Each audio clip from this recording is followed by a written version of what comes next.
Well, we got this big old Montana in here. You can't tell because we got it all wrapped up. That's the way we do things. We'll make sure we don't get anything on the side of the coach. So you can see how we put all the paper around there, and we got it's all taped on there. So we're going to go up and take a look at it, and we'll show you what we got.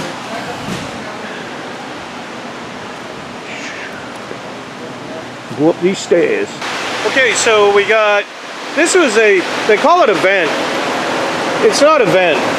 If anything, it's an access port, but you can tell we get the air conditioner off as well. But what they are, they're these. And there's a cover on there. Let's see if there's a cover on there. Well, we're not going to put them back. They just got these covers on them like this. And that's what they are, but you're supposed to be able to unscrew that, and if you want to chase wires, but it's not going to vent. So if your salesperson is telling you that's a vent, it's not. The only way you're going to get anything to vent on an RV, you would have to have a lower draw. You can put a vent up here. You'd have to have something lower. So we'll say this is the gutter on your house. Underneath you're going to have this soffit, and that's usually vented. And that'll come up through the rafters, and then it'll come up through the ridge vent if you had a ridge vent up there. But you don't have that here. So although heat rises, it still needs a draw. It needs something to give it the move. So, and you can't get it out of an RV. So they're useless. All right, so when we take all these apart, this is what's called a roof mount. What they did is they just literally screwed this AC down right here, and there's two more on the other side. And then they just slobber it with that self-leveling stuff, and they figure that's the best way for it to stay watertight. So we're going to end up doing a similar fashion, but it's going to be a lot better. So when we take these off, what we do is we have color. You can see we have colored tape, and then we mark all of these with the colored tape. But like this one, for instance, it's got a little white on it. So that's going to correspond with the white right here on your thermostat wire. And we do that, just make sure there's no issues. So if we have to, we'll make little notes. There was one on here, I think it was one of these that's not being used. So we just write on there, not used. It's just a dead wire. Where'd it go? I don't know. We don't do air conditioning work. So we make sure whatever we take apart goes back exactly the way it's came apart. All right, so here's your typical just cheap old rubber roof. And then what you do is just keep slobbering more on, you know. The only one's putting more on is a moron. I mean, there's something wrong with that system. And I've had some people comment and say, that's pretty nasty, you're calling your customers morons. And I'm just joking around, of course. But you got to think about it. Why would you have to always keep putting product every 3 to 4 months? That's like filling your tires up with air every 3 to 4 months. I think you need a different set of tires. But the RV industry, they do that on purpose. It's their cash cow. They deliberately exploit people's ignorance to roof systems so they can sell you more stuff. If you put the right product on there and you do the roof right, you don't have to keep putting the product on there every 3 or 4 months. $15 a tube, I think it's up to now, last I heard. But that said, that's a lot of money when you're buying probably for this coach. We'll say you buy 4 or 5 tubes. It could be upwards to what, $75 times how many coaches out there that need all this stuff. So got some shoulders on here. We're going to see if we can salvage them. I don't know. It may be possible to salvage it.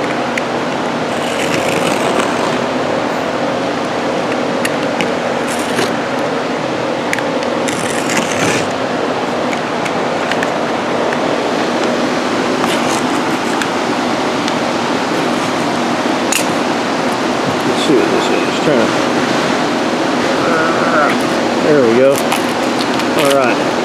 So just got some OSB underneath there. And then, like I said, you got this shoulder that's on here. And sometimes they put them down to where we can't. They just screwed these ones down. That's what it looks like. So, and it looks like on this one, they actually took a little bit of time to hit it with a sander to knock them down, you know. So we'll end up, if we can reuse these, we will. I mean, that'd be great. Then we don't have to make new ones. I like to do that. Save somebody some money, you know. So hopefully they'll pop up proper, you know. Yeah, there's only a couple of screws holding these down. We're gonna glue them down though.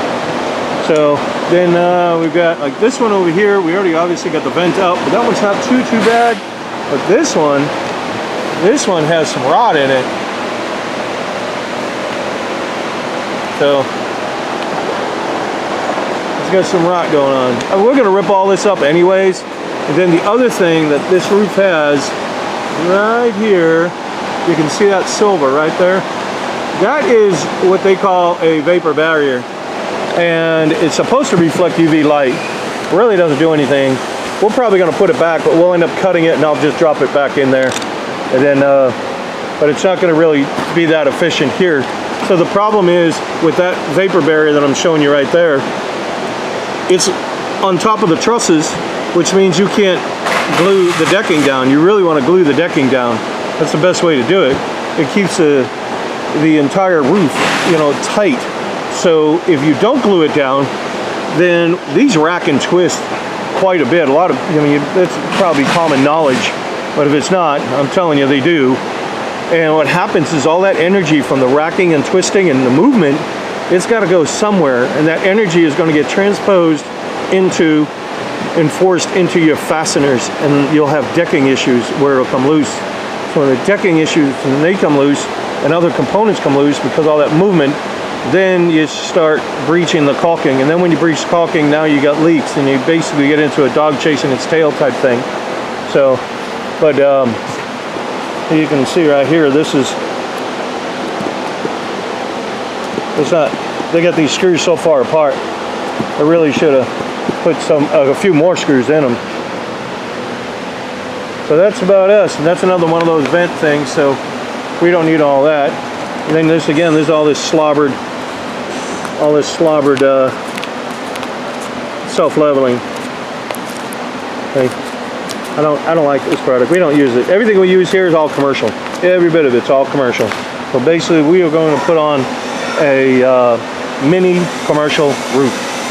So those are low profile Dometics. So, and then we're going to be replacing this insert trim as well. We'll show you that. And so we're going to get busy, get this thing tore apart, and show you what we got. All right, we got some of this little, I don't know what it is. I don't know what they call that, frass or something. But we noticed a cockroach on there. So we don't know what we're in for. Crazy stuff jumping out at us.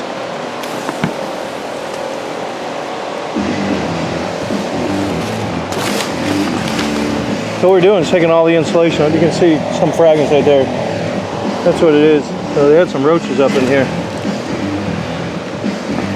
Seem to be all dead. I haven't seen any live ones.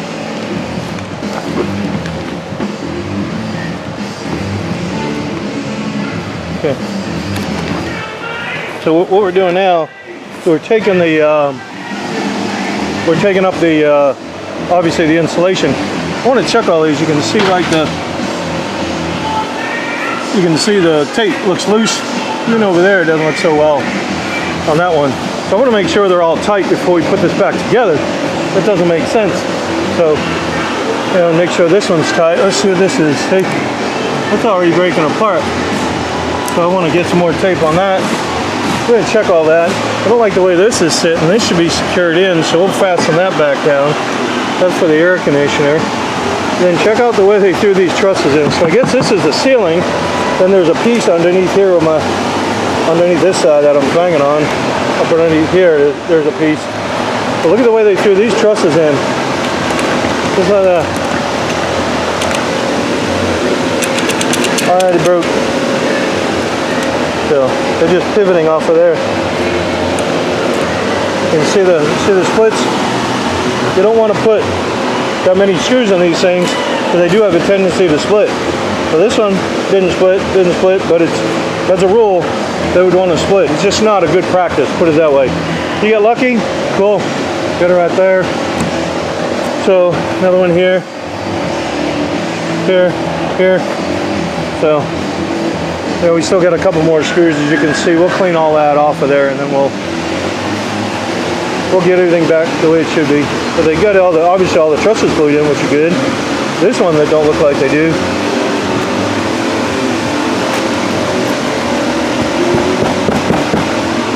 Right here they do. So this is part of the return that goes up for the air conditioner. So stuff in there. We'll vacuum that out. We'll vacuum all that nonsense out of there. We'll vacuum the whole roof, get everything out that we can. Then we gotta figure a way to tighten this up. I don't like that. That's just I'll figure something out. I usually do. So some of the other things that we look for, these are called ferrules. These metal pieces are called ferrules. And the purpose of that is so you don't put a screw or a staple through the wire. It makes sense. But there's nothing protecting this ferrule from this wire. So let's see what it looks like up underneath here. See how it's leaning? So all that pressure's here. Now you're going down the road, wires are bouncing. Let's see what it looks like. We're going to get up in there. And you can see a scar in there starting to develop. See it? Well, eventually, that's going to breach out. If it's doing that already, it's going to do it. So the same with these. Now these probably don't look as bad because they're just lighter wires. But over here, you saw that wire. See that white one there? Oop, blurred it out. Come on. I want to see what that one looks like. It's got a nick in it. Got a little nick in there. See it? You can faintly see that little nick. So now we put the roof together. Here you go. Thank you. Thank you for your business. Bye. Goes to flip a light switch. He goes down the road, maybe a few hundred miles. That's the last bit of that wire, we'll say, just hypothetically. It's not. We'll just make you believe it is. If it does, then you go to flip a switch. Something shorts out, something pops, something doesn't work. What do you think he's going to call? Me. Oh, hey, look at this yellow one right here. You say, hey, you put a screw through something. Wow, that one really dug in there. See that one?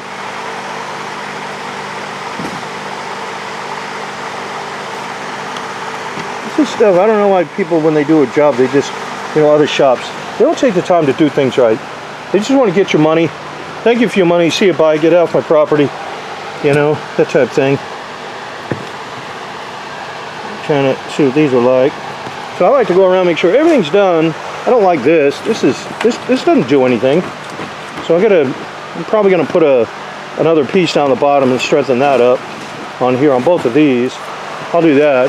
But that's what I'm gonna do now is I'm gonna go around all these wires. Got other wires that are coming through here. Here's the set over here. That's going through wood, so we're okay with that. But anywhere else, if we see wires, all these wires that are running on top of the AC duct, see, that tape is all gone right there. So look at this. You start leaving gouges and they start puncturing holes. You can see it on there on that other side. That's from the wire right there. And it rubbed a hole in it. So now all that cold air is leaking up inside the coach. You got a hot roof and you got cold air. You got moisture going on there. So we got to put some little tabs on there to try to reroute this. And there's so many of them, I don't even know if we'll do it. More than likely what we'll do is cut the ductwork and slide these things back under and get them out of the way. That may be easier than trying to put all these metal pieces up underneath there. It'll get them out of the way. And the other reason I probably want to do that is because this is only 3/4. Then you put plywood on top of it. I want to make sure that when we go to staple it, we're not going to risk putting a staple through any of that when we staple it down. I glue and staple it down. You don't want to put the screws back in. Like I said, it's just not smart. So that's what we'll do. We'll probably cut that. But these are the things that I'm looking for now that we've got this roof open. Let's see what the problems are. What's going on? Is there anything that could possibly fail that may be an issue down the road? Because if the wires get compromised, how do you fix it? Tear the ceiling out? Tear the roof off? Something's coming apart. Something that's going to cost a lot of money to fix. We already got the roof off. Let's check it out. So, we said we'll check all this out too. That's the antenna. That is crank up right here. So we'll check all these as well. We'll get all that ductwork all tightened up. We'll get everything done. We'll get it all done right. Alright, well I got to, let's see if I can find those pieces that will help protect them. I don't know if they're up here. I may have to go look for them. I'll show you how we fix those wires in a minute. All right, so I say, hey, these manufacturers will not put in one more red cent into a coach than they have to. They will not do it. Well, guess what I got here? These red bushings that are about a penny. So here's what they are. These are required by code for commercial and even residential applications where they use, it's called BX cable. And BX cable is a flexible metal cable. And when you cut that type of conduit cable, that sheathing that's on there, you have to put one of these in there to protect the wires, much like this. Okay, so all we got to do, see if I can do this left-handed.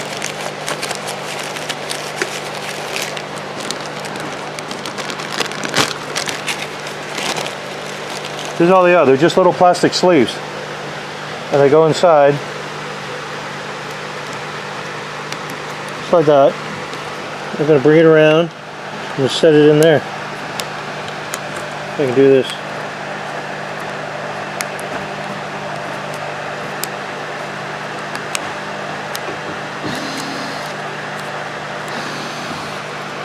Dun, dun, dun. You get the idea. There's something else holding it behind there. Let's see if I get it. Oh, there it is. Oh, maybe. Oh, I got it. Got it. There it goes. There's another bug.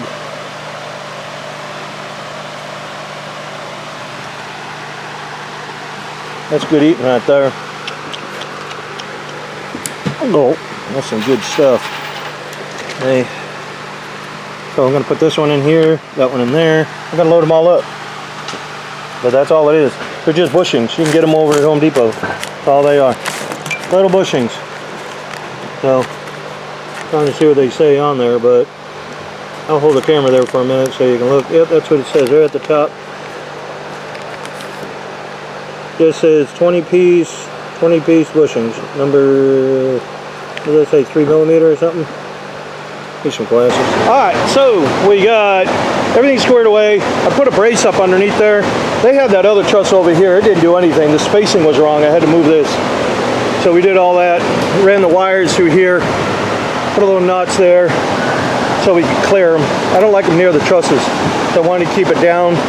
And then the light's right there. That's the light right here, this wire. So if they ever have any issues, they can still get it if the fixture burns out or whatever. They can get at it and redo it. So now we're starting to get all the insulation in. Then I put in all those red heads. We taped up the all the ductwork. We retaped all that, and then some of this was real hard to get up underneath. So what we did is we blasted it with some foam and sealed it up all around there. Keep that air in there in the ductwork where it should be. All right, so we get all that. Then we vacuumed the whole thing out, got rid of all the bugs and all the other mess that was in there. Screwed all these back down. Some of these are loose. We did all that. What I also did is I ran a lot of these wires up underneath. I didn't want them sitting on top. As many as I could, I did that. And all we did was just cut the ductwork and we fished it back under, and then we just taped everything up. That's how we did all that. And then just put it all back together. So everything now is off the ductwork. Might be one or two wires that were just not worth trying to do it, but what we did is we added protection on those ones, so this way they don't rub inside there. Like you can see that little plate right there, you know. So I wanted to move this over, but that one was real hard to get it to kind of go under the ductwork. So as long as it's away from this, my concern was really I didn't want to put any risk at all having them near the truss. So when we put the staples in, I didn't want to at all pierce it. So we just taped all that down. So that little bit of loose tape you're looking at over there, that's just to the wire. That's all it is. We've got a metal plate there to protect that, so when it does rub back and forth, it's not going to puncture a hole in it. So we got all that. We put all these red heads in. That's what they're called, red heads. They're just bushings. I showed you the pack on those. So we put them in all of them. So we got all that. And now we just, obviously you can see we're getting the insulation in. So everything's about ready to go. Same thing over here, foamed the heck out of it so it's nice and tight. And then we're about ready to go. We're gonna try and get some decking on this here real soon. So the other thing that I did is I put this solid blocking in here. And what I really want to do, and I'm going to see if it should work out, I've done them on quite a few of them, I want to roll the roofing around here and put a gutter on the end. That's my plan. So we're going to put another strip of insulation on here and get that done. So all the aluminum that you saw that was underneath there, they think that that's a like a moisture barrier, but if you have a non-permeable membrane, what would you need a moisture barrier for? So technically, I think their real thought was that it's going to reflect UV light, but you can go online if you really wanted to search this, but Owens Corning makes a radiant barrier sheathing, and so does L-Tech, Solar Board. There's quite a few of them. You can just do radiant barrier sheathing. You can hit it online and take a look at it. And if you read about it, it'll tell you that if you have it up here like this, it doesn't do very much. So when you put that sheathing down, the sheathing is actually on the bottom, and then they want you to have a cavity in there, because that's the cavity is what helps do the reflection of the heat. But since it's all up against the insulation, it's not going to be productive at all. So it's another sales pitch, I guess, they kind of throw at you, but it doesn't really do very much. Not from the membrane we're using. We won't have any issues with the stuff we use because it's all commercial. And you don't do that on a commercial level. You don't put that skin down and then put the membrane. It's not necessary because the stuff that we use has a higher UV reflectivity. It'll reflect UV light more. It's basically called a radiant barrier, where it'll push back more than your average RV stuff because it's just cheap, thin, it's worthless. All right, well, let's get it all glued. Now we got to get the sheet on. We've got all those other ones already done up there. Well, we got all the decking down. Got all our protective strips on there. Got the shoulder on. Now we're about ready to roll out the roof. Get up on our fork truck. We're gonna roll her out. All right, so we've got, this is the driver's side right here. We've got it glued. Passenger side, we're gonna roll it and then glue it down and then tamp it down, smooth it out, massage it, love it, treat it really nice, send it some flowers. Well, we are done with our big old Montana. Yeah, first off, I want to thank the customer for coming all this way to have us put the roof on. We really appreciate it. Came all the way from Florida for us to, obviously get this thing put back together. We put our stamp on here. That's so we can monitor it and make sure the roof's performing the way it should. Also, if you ever want to sell it, he can say, hey, the roof was just put on, June of 23.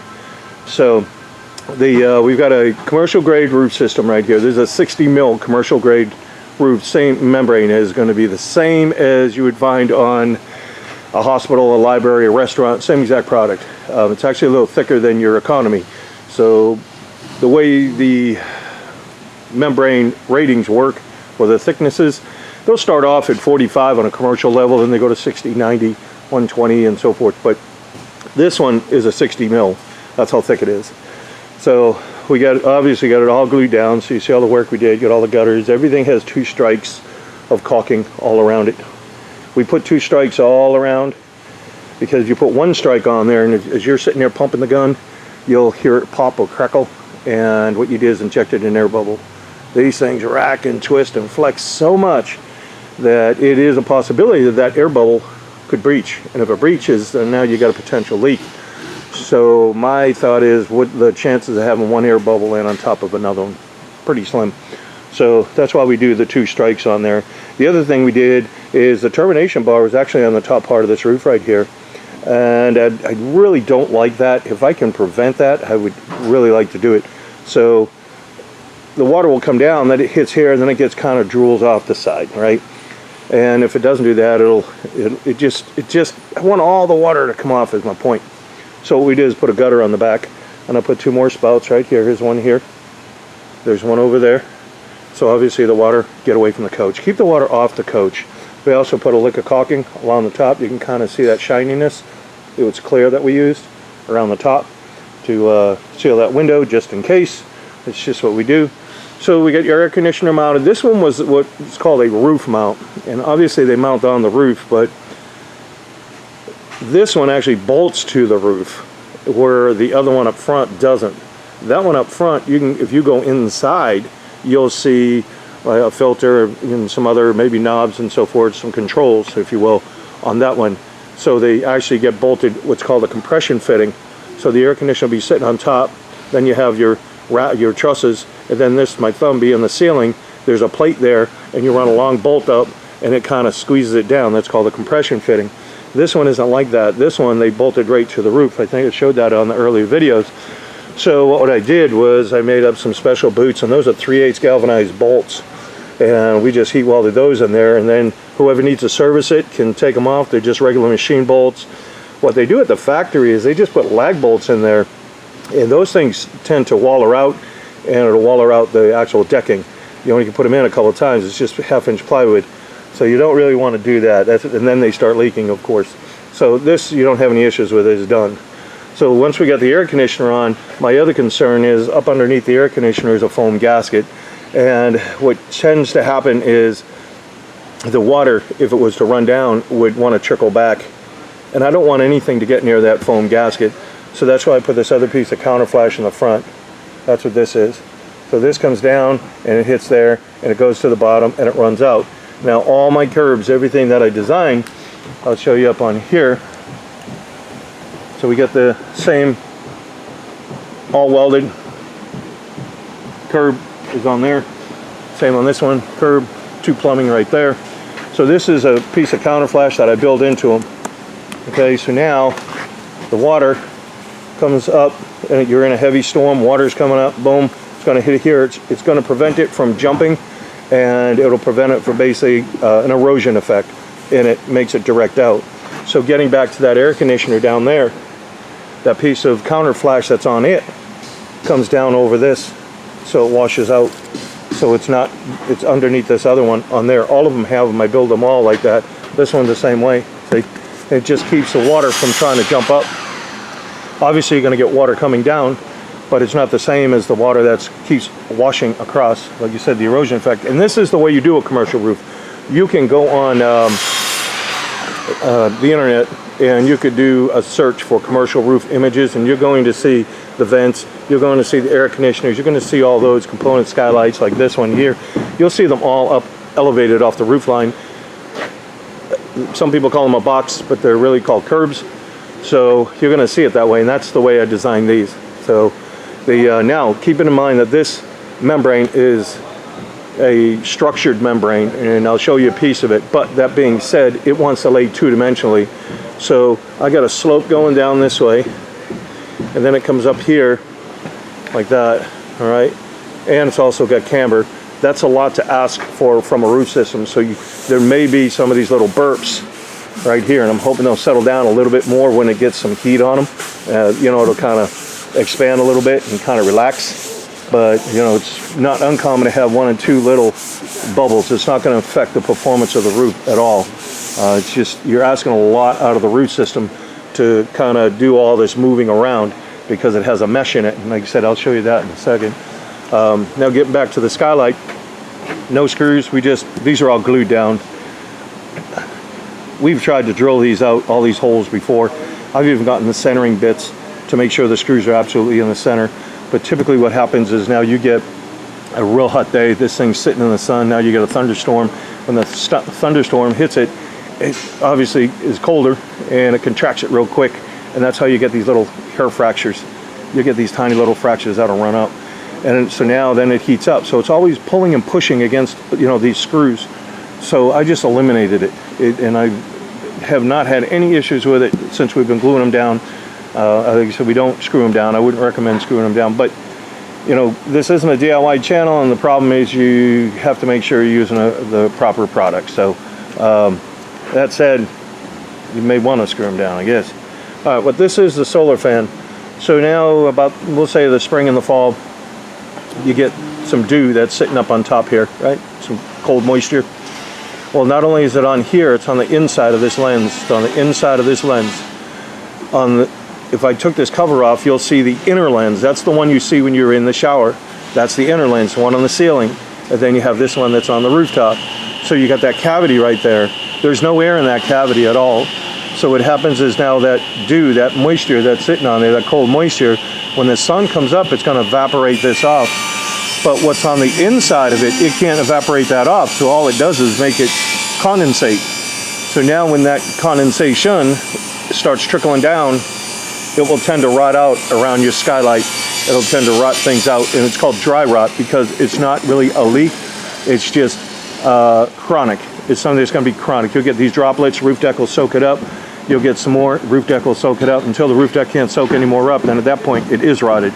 But it takes probably a few years for that to happen. But nonetheless, we don't want it to happen, period. So what I did was inside here, which you can't see, but there's a channel. I put a piece of ductwork that goes to this. This is an intake. So now when the sun comes up, evaporates this off.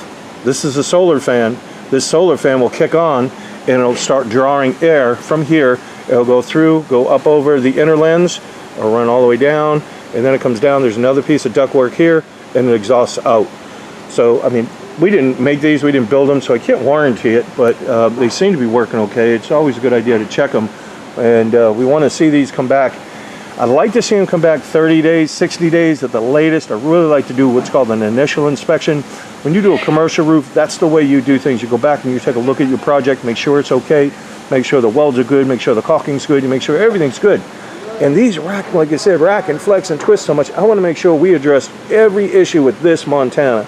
And I get another Montana in here, it's going to move and flex and twist differently than this one. So I want to make sure I addressed all the issues. That then after that, you come back once a year. So we'll say this is 23 now. He comes back, you know, in a couple months.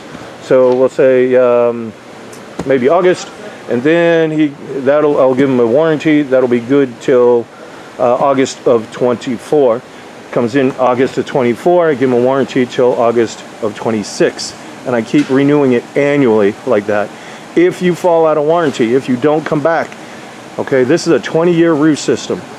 So if you don't come back and you fall out of warranty, then what I'll do is you bring it back in, we inspect it, and then hopefully nothing's wrong with it.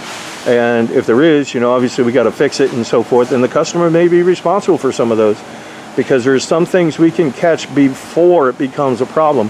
So people who prolong it, and it could be something simple, you know, some people don't want to come back. Maybe, you know, I didn't make the caulking either. I want to make sure all of that is right. I want to make sure everything that I'm applying and putting on, if it does fail, I want to know why. Is there an issue? Is there an issue with the caulking? Is there an issue with whatever? So, but it's not fair for me to have to be able to do some repairs on something that I haven't seen, right? So, actually I thought that air unit was one that mounted in there, and I'm looking at it now and I can see we got the same mounts as we do as this one in the back. But, so that's the way the warranty works. Bring it back every year, we keep renewing it. You do that for 20 years, okay? Keep coming in, keep coming in. If you fall out of warranty, no big deal. Just bring it in, we inspect it, okay, great. If we need to do whatever, you know, some people that come in and they'll have a cracked skylight, and you know, if we see that soon, we can get that fixed, but they don't come in. And then all of a sudden it rots all this out. They go, hey, I got a leak. Well, yeah, you got a cracked skylight. You know, maybe a tree hit it or something, or maybe the skylight itself cracked. I can't warranty the skylight, I didn't make it. So if that happens, then, and it rots all this out, and I got to do, you know, and I got to do all these repairs, then the battery light looked like it was coming on. Then, you know, obviously I got to charge for that. So, but let me, I'm going to go change this battery real quick. All right, I got the battery. Another battery. We are good to go. So I already went over all the warranty issue. The way you clean this is real simple. You can use some dish soap. Just get up here and scrub it, or you can run it through a truck wash and tell them to get up here and they can pressure wash it. So that's real easy. Again, we got the 2 strikes on here, and then we changed this insert trim. I'm going to show you what that's like. So this is what it came with. This here just slides. See, there's a little track right there. See if I can get the camera to, that little track it slides in. Okay, so that's what came with it. This is what we use. So if you look, you can see it's got a groove, and it sits in the groove right there into that channel, and it goes on the inside of it, and it goes on the outside of it. So it locks out a lot of water. A lot of extra water is, I mean, it's going to roll right here into the gutter. So that's why we use that. We're not a DIY channel, and also we don't sell anything at all. I've had some people ask me if they can buy my curbs, if they can buy whatever. I don't sell a thing, not one thing. We're just a service center. So, you know, just keep that in mind. If you pick up some tips on this that we do, that's awesome. But mainly, really, we put these together so the customer can see all the work we did for them. And there is so much work to do. I couldn't possibly videotape everything. These things would be super long. So we try to do the best we can to keep them down so they're not as long. And then if there's ads on there, that's not something from us. YouTube wants to put ads on our videos. We don't really care about the monetization. We don't do them for that. I tried to get them off, and the YouTube sent me an email and said, well, we reserve the right to monetize your videos. So anyhow, I think that's about it. So I appreciate y'all watching. And then if you have any questions, we don't quote on social media. So if you're curious and like, hey, how much was this or that? Every coach has its own little quirks, and some have different processes that we have to go through. So we want to make sure we address everything for you and get your coach, priced properly. If you have any questions, we leave a card on the video. You can just give us a call, shoot us an email, or something like that. But like I said, we don't do any of that on social media. So other than that, I think I covered everything on the, oh, I didn't cover the membrane. That's right. Okay, so here's the membrane. So this is a 60 mil commercial grade roof membrane. This is the back side, and you can see those little squares in there.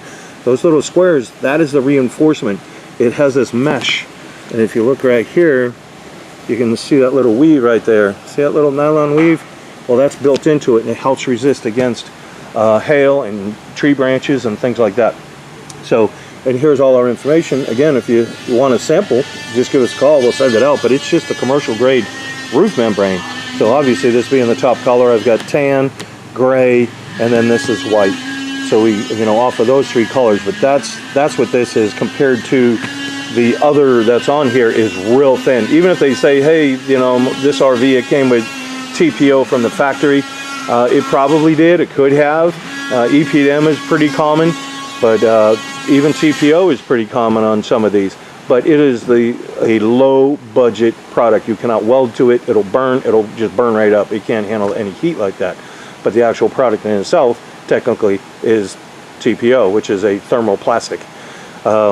And I kind of liken the analogy is that Yugo, that was a car. That was a car, and so was a Chevy Chevette. Then technically that was a car. You could drive it. You could get from point A to point B, but it was way down there on the low end of the spectrum, right? So what we're giving you here, this is a Cadillac Escalade. This is what we got, okay? This is a lot better, for sure. So you're getting upgraded on it. And now if you had to, if a tree branch did hit it, we leave a care package on here, or excuse me, with the, on here. We leave it with the customer. And basically, it's a patch kit, and at the end of the video, you'll see how we recommend to do all the patching if you have to. But we can put a hot patch on it if they bring it back to us. We can do that. And we also leave them with all the other product, just in case they need to get that hot patch put on there, but we do leave them with some other stuff. So it's pretty simple, straightforward. So, like I said, we appreciate you watching, and I guess we'll see you on the next one. Right. So in our care package, we have caulking, we got primer, we have got 2 patches. Those are heat patches. We got a patch peel and stick patch. We got a checker tool. We've got a magnet. And the rest of this is just pens, keychains, brush, nozzle. Okay, so if we have a hole in the roof, it will simulate a hole. You can do hole simulations. We say we got a hole there. Here's your tree branch come through, and you're like, oh man, I got a hole in my roof. It's leaking. So what you want to do? And it's raining out. Right now it's raining. You're like, crap, I gotta stop that leak. You want to get in there, and if you can't get that nozzle in there, don't worry about it. Make it a little bigger. What you're trying to do, you need to get up underneath the roofing, like this. This is what we need to do, get up underneath the roofing.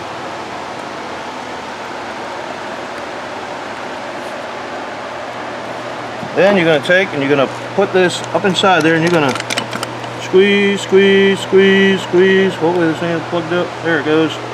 Just squeeze, squeeze. You want to try and get up underneath this part too. Squeeze up underneath there. Get some more underneath there. Well, we are getting this thing all boogered up. Then what we're going to do, you're going to push it together. See how it oozes out? That's sealed. You're done. This is a moisture cured product. So what? It's a hot mess. Looks terrible. Who cares? Keep the water out. So now, the next day, we're going to go up there, and that's going to be cured looking like that. So we're going to take a knife, and you just shave it down. You shave it down with a knife. I'm just gonna obviously wipe this off. Now you say, hey, I want something a little better than that. So what we're gonna do is get some cleaner. This is a terrible rag. You got another one. You got one on you? Oh, get a rag, get a rag, get a rag, get a rag, get a rag.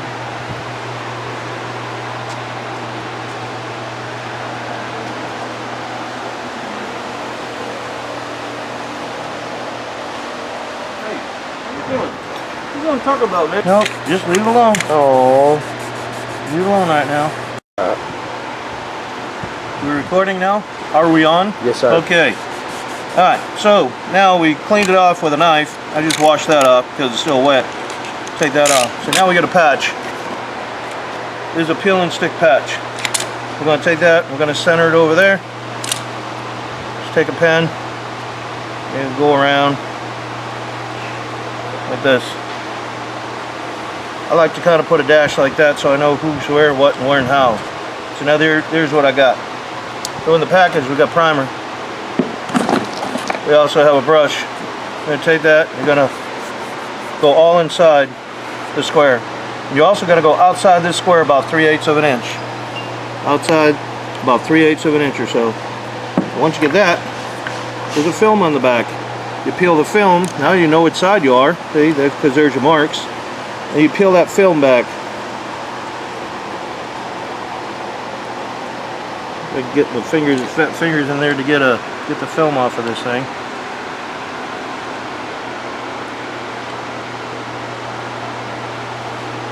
This is just a regular roof tape. That's all it is.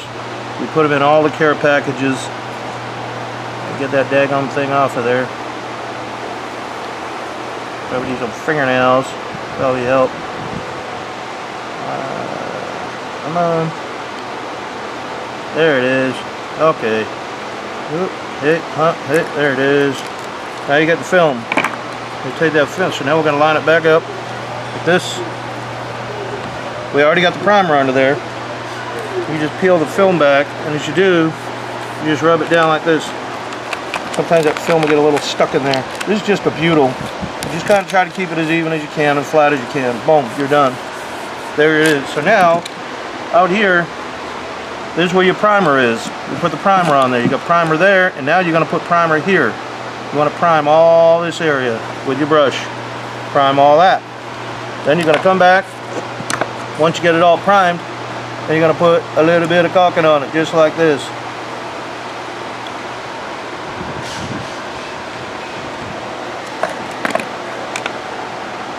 That's simple. If it doesn't all sit in there, you can always take your finger and go around it if you want. We're trying to obviously stop a leak and make one of. There's going to be a little more permanent of a patch than just that plug that we did when it was raining. So now that we get that all done, the whole purpose of it is this part here. This part underneath here, that's a butyl. When the sun hits that, if you didn't have the caulking on there, it will cause it to release and curl up just like I'm doing here. And it'll start coming loose. That's why you need the primer. That's why when you prime it, you're going to prime on top of this because nothing will stick to it. Nothing, the caulking will not stick to this patch and it won't stick to the roof unless you use the primer. That's how you do a patch. Ta-da! All done.